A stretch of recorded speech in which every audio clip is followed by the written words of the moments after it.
सभी को नमस्कार।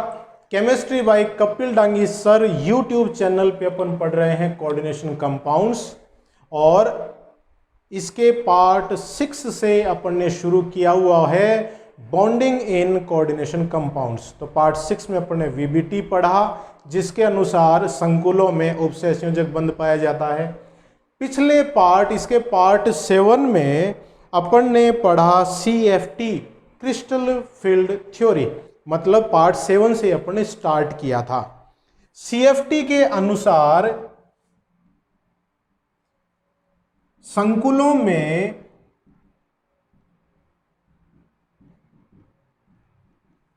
बंध कैसा है, केंद्रीय धातु और लिगेंड के मध्य बंध की प्रकृति कैसी है, आयनिक बंध है। और इसके कुछ अभिग्रहितों में अपन ने पढ़ा कि केंद्रीय धातु और लिगेंड बिंदु आवेश की तरह व्यवहार करते हैं, उनके मध्य पैरा वैद्युत आकर्षण बल मतलब आयनिक बंध पाया जाता है। जब धातु विलगित अवस्था में है तो उसके संयोजी कोश के पांचों डी कक्षकों की ऊर्जाओं के मान बराबर होते हैं जिन्हें समभ्रंश कक्षक कहते हैं। लेकिन लिगेंड की उपस्थिति में ये पांचों डी कक्षक हैं, ये दो अलग अलग ऊर्जा स्तरों पे विभाजित हो जाते हैं, विपाटित हो जाते हैं। इसे क्रिस्टल क्षेत्र विपाटन कहते हैं। एक ऊर्जा स्तर पे 3 डी कक्षक हैं जिन्हें T2 कक्षक कहते हैं और एक ऊर्जा स्तर पे 2 डी कक्षक हैं जिन्हें ई कक्षक कहते हैं। पिछले वीडियो में अपन ने डी कक्षकों की आकृति भी पढ़ी। इतना अपन ने इसके पार्ट 7 में पढ़ लिया था। अब CFT को ही इसमें अपन आगे चालू रख रहे हैं कि जो दो भागों में डी कक्षकों का विपाटन हुआ है वो क्यों होता है, निम्न ऊर्जा स्तर पे कौन से डी कक्षक जाएंगे, उच्च ऊर्जा स्तर पे कौन से डी कक्षक जाएंगे, ये अपन इसके पार्ट 8 में पढ़ेंगे। तो आज का अपना टॉपिक है splitting of d orbitals, d कक्षकों का विपाटन या विभाजन भी कह सकते हैं। इसको डी कक्षकों का विपाटन या विभाजन भी कह सकते हैं। अब डी कक्षकों का जो विपाटन है यह संकुलों में लिगेंड है वो केंद्रीय धातु की तरफ किस तरह से आते हैं, अक्षों पर आते हैं या अक्षों के बीच में से आते हैं, उस पर निर्भर करेगा कि डी कक्षकों का विपाटन कैसे होता है। अब लिगेंड है वो केंद्रीय धातु की तरफ अक्षों पर आते हैं या अक्षों के बीच आते हैं, यह भी संकुलों की ज्यामिति पर निर्भर करता है। जैसे देखिएगा, मैं विपाटन को 2 भागों में विभाजित कर रहा हूं, अष्टफलकीय संकुलों में डी कक्षकों का विपाटन और चतुष्फलकीय संकुलों में डी कक्षकों का विपाटन। देखिएगा, सबसे पहले ले रहा हूं मैं स्प्लिटिंग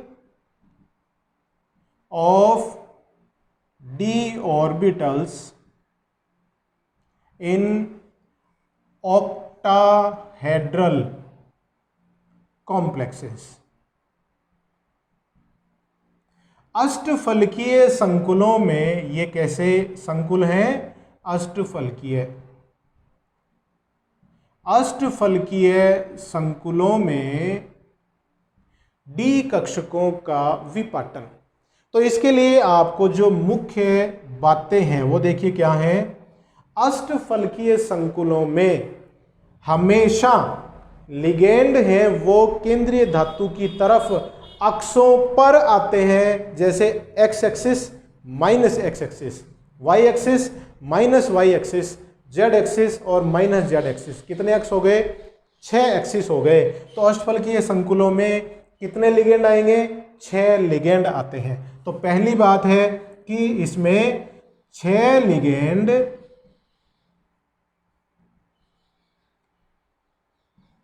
केंद्रीय धातु की तरफ आकर्षित होते हैं।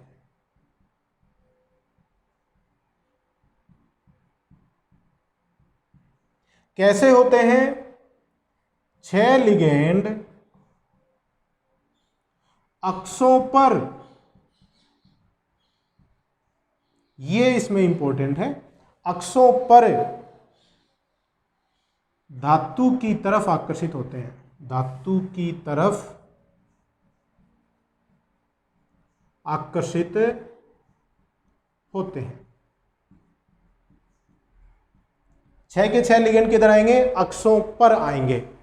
इससे क्या होगा कि जो लिगेंड के कक्षक हैं और धातु के वे डी कक्षक जिनकी पालियां अक्षों पर हैं, उनके मध्य प्रतिकर्षण होगा। तो प्रतिकर्षण से क्या होता है? ऊर्जा बढ़ती है, मतलब ऊर्जा का अवशोषण होगा और उससे उन डी कक्षकों की ऊर्जाओं के मान बढ़ जाएंगे जिनकी पालियां अक्षों पर होंगी। अब वे पालियां उच्च ऊर्जा वाली होंगी, उनको उच्च ऊर्जा पर जाने के लिए ऊर्जा की आवश्यकता होती है, तो वे क्या करेंगी? बाकी बचे हुए 3 डी कक्षक जिनकी पालियां अक्षों के बीच हैं, उनसे ऊर्जा का अवशोषण कर लेंगे। तो वे डी कक्षक जिनकी पालियां अक्षों के बीच हैं, उनकी ऊर्जा तो कम हो जाएगी और वे डी कक्षक जिनकी पालियां अक्षों पर हैं, उनकी ऊर्जा बढ़ जाती है। तो कौन कौन से डी कक्षक हैं जिनकी पालियां अक्षों पर हैं? dx2-y2 और dz2, ये 2 कक्षक हैं जिनकी पालियां अक्षों पर हैं। और dxy, dyz और dzx 3 डी कक्षक हैं जिनकी पालियां अक्षों के मध्य है।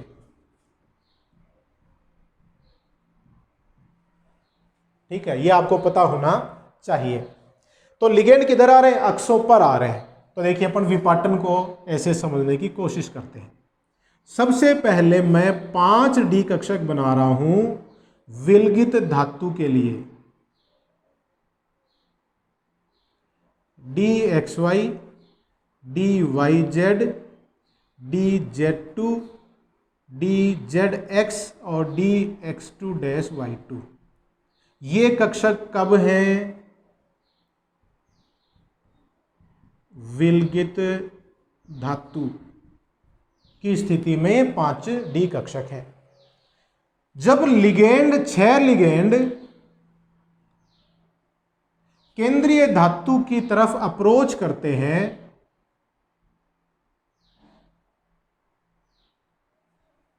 तो केंद्रीय धातु के डी कक्षकों और लिगेंड के जो कक्षक हैं उनके मध्य प्रतिकर्षण के कारण इन 5 डी कक्षकों की ऊर्जा बढ़ जाती है। कौन सी स्थिति में? जब लिगेंड धातु की तरफ आना शुरू कर देता है, उसको थोड़ा प्रभावित करता है। तो ये कब है? लिगेंड की उपस्थिति में।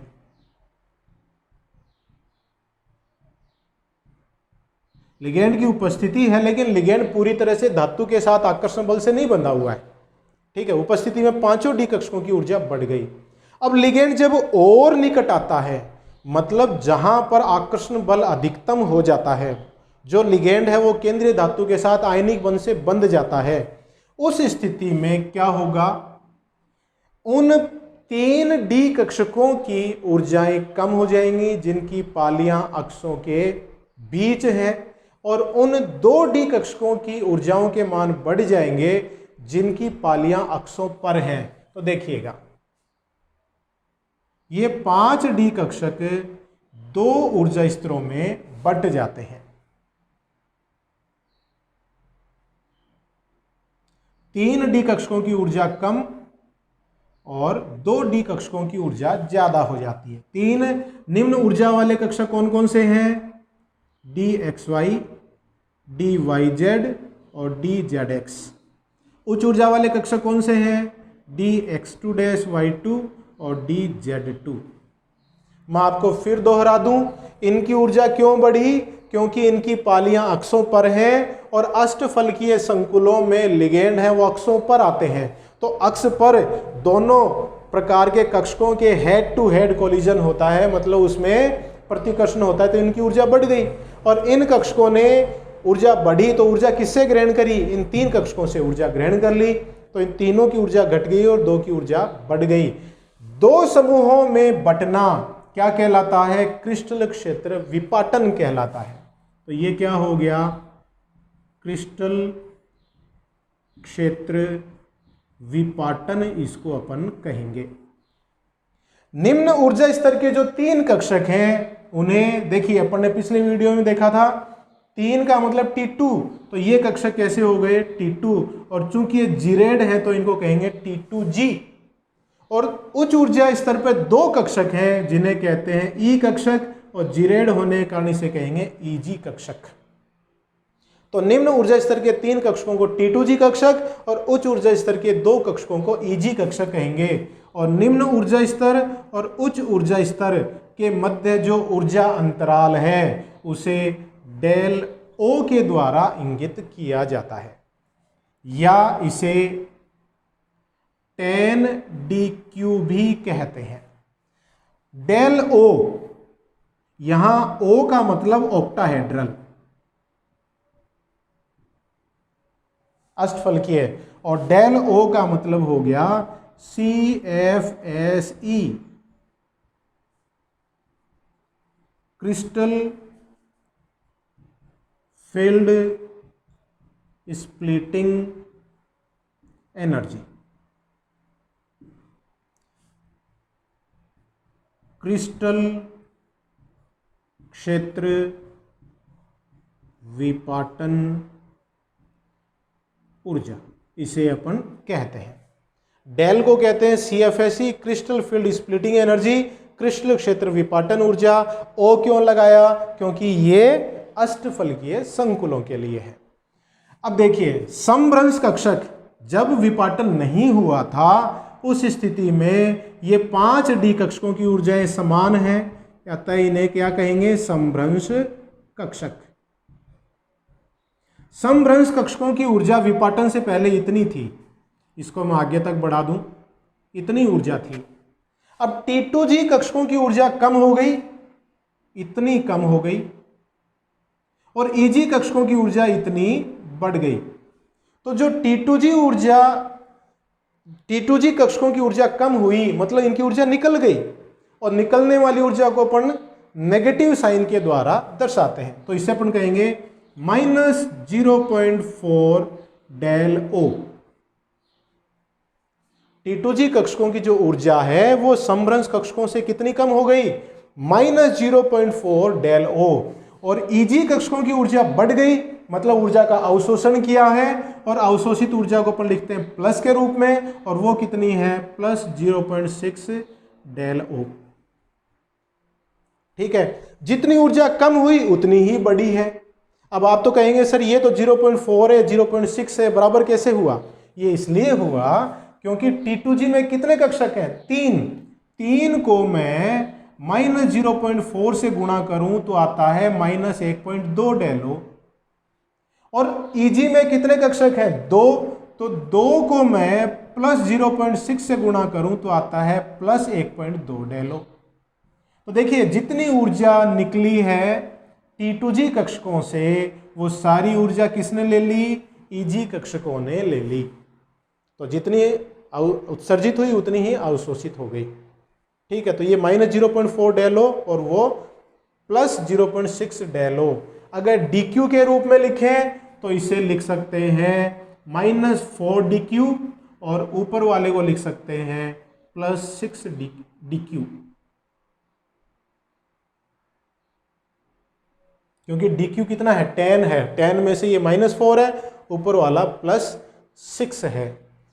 तो इस तरह से अष्टफलकीय संकुलों में लिगेंडों की उपस्थिति में डी कक्षकों का विपाटन होता है। 3 डी कक्षक जिनकी पालियां अक्षों के बीच हैं उनकी ऊर्जा कम है, जिसे T2G कक्षक कहेंगे। 2 डी कक्षक जिनकी पालियां अक्षों पर हैं उनके ऊर्जा स्तर का मान बढ़ जाता है, उन्हें EG कक्षक कहते हैं। ऐसा क्यों हुआ? क्योंकि अष्टफलकीय संकुलों में 6 लिगेंड केंद्रीय धातु की तरफ अक्षों पर आते हैं, तो अक्षों पर स्थित पालियों के साथ प्रतिकर्षण बढ़ता है। तो अक्षों पर किनकी पालियां हैं, dx2-y2 और dz2, तो इनकी ऊर्जा बढ़ेगी और जिनकी पालियां अक्षों के बीच में है उनकी ऊर्जा घट जाती है। तो ये है splitting of d orbitals in octahedral complexes. अष्टफलकीय संकुलों में इस प्रकार से डी कक्षकों का विपाटन होता है। क्लियर। अब दूसरा भाग अपन इसका पढ़ेंगे, splitting of d orbitals in tetrahedral complexes. दूसरा टेट्राहेड्रल संकुल।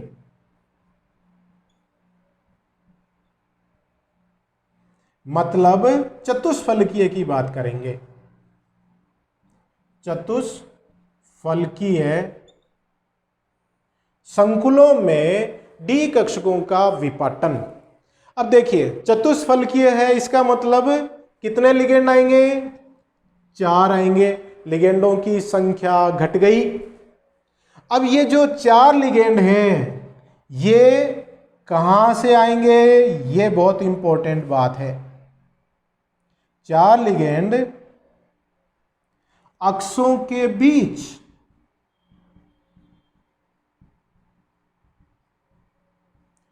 ये इंपॉर्टेंट बात है। अष्टफलकीय में क्या था, अक्षों पर आ रहे थे लिगेंड, और चतुष्फलकीय में क्या है, टेट्राहेड्रल में क्या है, 4 लिगेंड जो केंद्रीय धातु की तरफ आएंगे वो किधर से आएंगे, अक्षों के बीच आते हैं। तो प्रतिकर्षण कौन से कक्षकों के साथ ज्यादा होगा, उन कक्षकों के साथ ज्यादा होगा जिनकी पालियां अक्षों के बीच पाई जाती हैं। ये 2 भाग अपने करे हुए हैं। ये 2 कक्षक हैं जिनकी पालियां अक्षों पर हैं, 3 कक्षक हैं जिनकी पालियां अक्षों के बीच हैं। तो देखिएगा,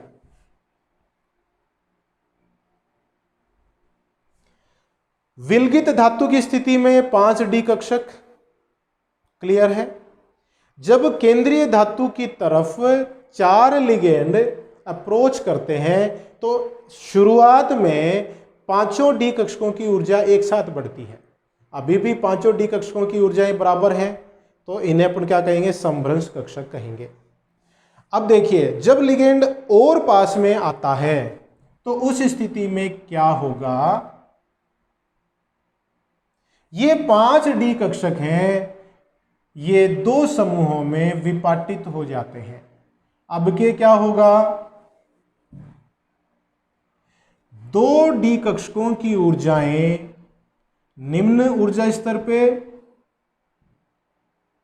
और 3 डी कक्षकों की ऊर्जाएं उच्च ऊर्जा स्तर पे चली जाती हैं। 2 डी कक्षक कौन से हैं, जिनकी पालियां अक्षों पर हैं, dx2-y2 और dz2, और 3 डी कक्षक कौन से हैं, जिनकी पालियां अक्षों के बीच हैं। ऐसा क्यों हुआ, क्योंकि लिगेंड किधर से आ रहे हैं, अक्षों के बीच में से आ रहे हैं। तो अब के उन डी कक्षकों की ऊर्जा बढ़ेगी जिनकी पालियां अक्षों के बीच में हैं। तो इन 3 कक्षकों की ऊर्जा बढ़ती है। निम्न ऊर्जा स्तर पे अब के 2 कक्षक हैं, तो इन्हें अपन कहेंगे T2। अष्टफलकीय संकुलों में इन्हें T2G कहा गया था, लेकिन चतुष्फलकीय संकुलों में, सॉरी उल्टा बोल गया मैं, निम्न ऊर्जा स्तर पे जो 2 कक्षक हैं उन्हें अपन कहेंगे ई कक्षक, और उच्च ऊर्जा स्तर पे जो 3 कक्षक हैं उन्हें अपन कहेंगे T2 कक्षक। अष्टफलकीय संकुलों में अपन ने इनमें EG और T2G कहा था, यहां सिर्फ E और T2 बोलेंगे, क्योंकि चतुष्फलकीय संकुलों में जो केंद्रीय धातु के डी कक्षक हैं वो जीरेड नहीं रह पाते हैं। जीरेड अपन आगामी कक्षाओं में पढ़ेंगे जीरेड क्या होता है, तो यहां जी नहीं लगाएंगे। अब देखिए निम्न ऊर्जा स्तर और उच्च ऊर्जा स्तर, इनमें क्या हो गया, 2 भाग बट गए, तो इसे अपन कहेंगे क्रिस्टल क्षेत्र विपाटन।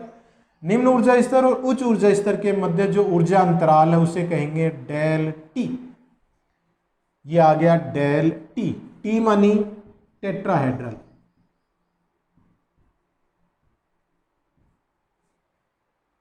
टेट्राहेड्रल हो गया। ये है crystal field splitting energy for tetrahedral complexes. चतुष्फलकीय संकुलों के लिए क्रिस्टल क्षेत्र विपाटन ऊर्जा है। क्लियर है। अब देखो जितनी ऊर्जा ई कक्षकों की कम हुई है उतनी ऊर्जा T2 कक्षकों की बढ़ गई। तो समभ्रंश कक्षक और ई कक्षकों के मध्य जो ऊर्जा अंतराल है वो चूंकि निम्न ऊर्जा स्तर पे है, ऊर्जा निकल गई, तो इसे लिखेंगे -0.6 डेल टी, और जिनकी ऊर्जा बड़ी है उसको अपन लिखेंगे समभ्रंश कक्षक और T2 के मध्य जो ऊर्जा अंतराल है वो हो गया +0.4 डेल टी। जितनी ऊर्जा कम हुई है उतनी बड़ी है। आप कहेंगे 0.6 है, इधर 0.4 है ऊपर, तो देखिए कैसे होगा। -0.6 कितने कक्षकों की है, 2 की, तो हो गया -1.2 डेल टी, और +0.6 कितने कक्षकों की है, 3 की, तो ये भी हो गया +1.2 डेल टी। तो जितनी उत्सर्जित हुई उतनी ही अवशोषित हो गई। ठीक है, अब यहां पर भी डेल टी की जगह आप 10dq भी लिख सकते हैं, तो ऊपर लिखेंगे या +4dq और नीचे लिखेंगे या -6dq, ये लिख सकते हैं। तो इस तरह से चतुष्फलकीय संकुलों में डी कक्षकों का विपाटन होता है। ठीक है ना, 2 कक्षकों की ऊर्जा कम है और 3 की ऊर्जा ज्यादा है। उन 2 डी कक्षकों की ऊर्जा कम है जिनकी पालियां अक्षों पर हैं, और उन 3 डी कक्षकों की ऊर्जा ज्यादा है जिनकी पालियां अक्षों के बीच हैं। क्यों? क्योंकि जो 4 लिगेंड केंद्रीय धातु की तरफ आकर्षण बल से जुड़ रहे हैं, उन लिगेंडों के कक्षक और केंद्रीय धातु के उन डी कक्षक जिनकी पालियां अक्षों के बीच हैं उनके मध्य प्रतिकर्षण ज्यादा होगा। तो देखिए इन 3 डी कक्षकों की ऊर्जा बढ़ गई। निम्न ऊर्जा वाले कक्षकों को ई कक्षक और उच्च ऊर्जा वाले कक्षकों को T2 कक्षक कहेंगे। अब यह विपाटन अष्टफलकीय संकुलों से बिल्कुल उल्टा हो गया कि नहीं। निम्न ऊर्जा स्तर और उच्च ऊर्जा स्तर, इनके मध्य जो ऊर्जा अंतराल है उसे अपन क्या कह रहे हैं, CFSE, कृष्ण क्षेत्र विपाटन ऊर्जा। अब देखिए यहां पर अपन एक छोटी सी तुलना कर लेते हैं कि ये जो विपाटन है क्या सभी संकुलों में एक समान होता है। CFSE है, क्या सभी संकुलों में एक समान है। अपन क्रिस्टल फील्ड स्प्लिटिंग की बात कर रहे हैं।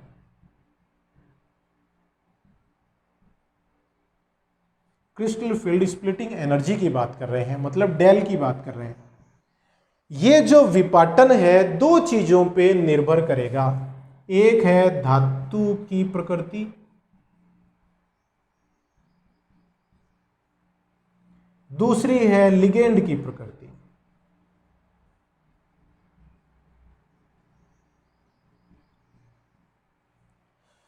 केंद्रीय धातु की प्रकृति और दूसरी है लिगेंड की प्रकृति। केंद्रीय धातु पर धनावेश का घनत्व जितना ज्यादा होगा वह लिगेंड को उतना ज्यादा आकर्षित करेगा और उससे इन डी कक्षकों का विपाटन बढ़ जाएगा, मतलब CFSE का मान बढ़ जाएगा। लिगेंड की प्रकृति में लिगेंड अगर प्रबल लिगेंड है, प्रबल क्षेत्र लिगेंड है, तो CFSE का मान ज्यादा होगा। प्रबल लिगेंड तो क्या होगा, CFSE ज्यादा होगी। दुर्बल लिगेंड तो CFSE का मान कम होगा। प्रबल लिगेंड की उपस्थिति में CFSE ज्यादा होगी, दुर्बल लिगेंड की उपस्थिति में CFSE कम होगी। मतलब प्रबल लिगेंड होगा तो ये यूं बढ़ जाएगा और दुर्बल लिगेंड होगा तो इसमें विपाटन कम होगा। T2 और ई कक्षक है, उनके मध्य ऊर्जा अंतराल कम होता है। अब प्रबल लिगेंड कौन से, दुर्बल लिगेंड कौन से हैं, इसको अपन नेक्स्ट वीडियो में देखेंगे कि लिगेंडों को उनके क्षेत्र की प्रबलता के आधार पर एक श्रेणी में अपन व्यवस्थित करते हैं जिसे कहते हैं इलेक्ट्रोकेमिकल सीरीज, विद्युत रासायनिक श्रेणी। अगले वीडियो में अपन देखेंगे, पार्ट 9 में अपन देखेंगे और किस प्रकार से इन डी कक्षकों में ऊर्जा इलेक्ट्रॉन भरे जाते हैं। वो इलेक्ट्रॉन भी भरना अपन सीखेंगे इसके नेक्स्ट वीडियो में। अभी तो अपन देख रहे हैं कि ये विपाटन कम ज्यादा कौन सी स्थिति में होता है। धातु की प्रकृति हो गई, लिगेंड की प्रकृति हो गई, और तीसरा है संकुल की ज्यामिति, कि संकुल की ज्यामिति कैसी है उस पर भी CFSE का मान निर्भर करता है। तो देखिएगा यहां पर अपन ने दो प्रकार के संकुल देखे, एक देखा अष्टफलकीय, दूसरा देखा चतुष्फलकीय। अष्टफलकीय के लिए अपन लिखते हैं डेलो, CFSE को ओ मानी ऑक्टाहेड्रल, और चतुष्फलकीय के लिए लिखते हैं अपन डेल्टी, टेट्राहेड्रल के लिए। दोनों में संबंध क्या है, डेल ओ को 4/9 से गुणा करते हैं तब ये डेल टी के बराबर आता है। किसका मान ज्यादा हुआ, डेल ओ का मान डेल टी से ज्यादा होता है। अष्टफलकीय संकुल है उनके लिए CFSE का मान चतुष्फलकीय संकुलों से ज्यादा होता है, मतलब अष्टफलकीय संकुलों में विपाटन ज्यादा हुआ। कारण क्या है, कारण देखिए, पहला कारण, जो अष्टफलकीय संकुल है उनमें लिगेंड कितने हैं, 6 लिगेंड हैं, और चतुष्फलकीय संकुल हैं